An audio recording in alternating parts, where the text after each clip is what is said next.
واڑی میں مختلف سیاسی جماعتوں اور سیاسی تنظیموں کے زیر اہتمام پاک فوج اور سابق صدر پرویز مشرف کے حق میں احتجاجی مظاہرہ کیا گیا۔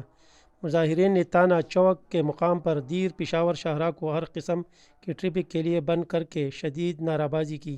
مظاہرین سے خطاب کرتے ہوئے سید سلطان یوسف باچا، ڈاکٹر نذر محمد، سابق صوبائی امیدوار ملک باچا روان، حاجی محمد نذیر، انجینئر محمد نبی اور دیگر نے کہا